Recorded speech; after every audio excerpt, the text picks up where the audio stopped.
So the Korean police wants to freeze the Luna token, guys. Should you be investing right now? Find out in today's episode. What is up, guys? Welcome back to your daily source of news on all things crypto, and make sure you stay till the end for my Terra Luna price prediction. In today's news, Terra is sitting at 1589, down 13.8% for the past 24 hours. As we can see, Terra bounced from the lowest point of 301 all the way to the peak of 2143, where people could have, if they invested at the right moment, could have doubled their income or investment overnight. It seems now that the price of the coin is going back down to its previous value. So could this make a change in the direction where the coin is going? So the Korean police wants to freeze Luna Foundation's assets. So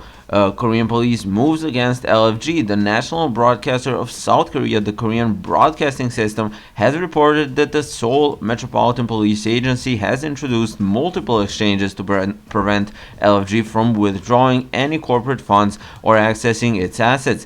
The KBS also revealed that whether the exchanges choose to follow this direction or not depends entirely upon the discretion, as they are not compelled by law to do so. The crypto exchange Coin1 had previously suspended trading of the Luna token soon after the crash, with Corbett at BitHump issuing warnings to investors. Furthermore, the KBS also reported that the police had uncovered details that indicate the embezzlement of funds by the foundation.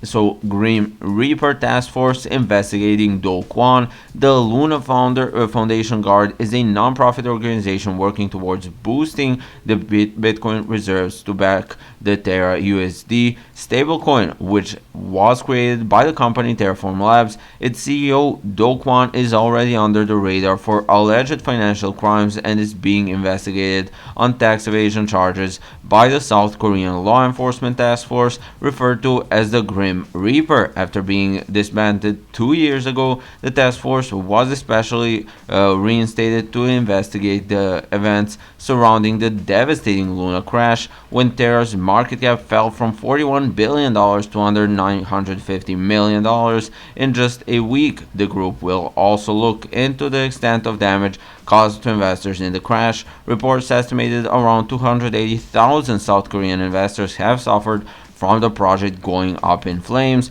Reports claim that these investors are also preparing to take action against Do Kwon in a class action lawsuit. So lawmakers meet with exchanges. The collapse of the Terra ecosystem has set off a domino effect of market crashes. It's all started when the USD lost its $1 peg, which led to the value of Luna plummeting nearly 100% and dropping down to $0.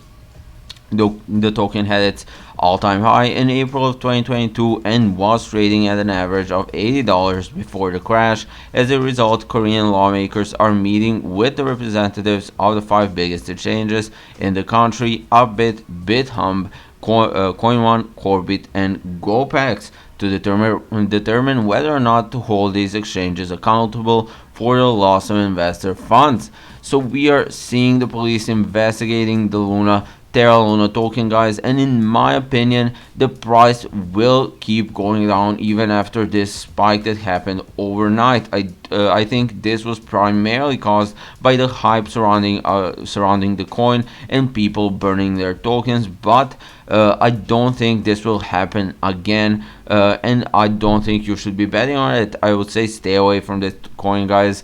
It's gonna keep going down even after the 2.0 update. So that is it for today's news. Come back tomorrow.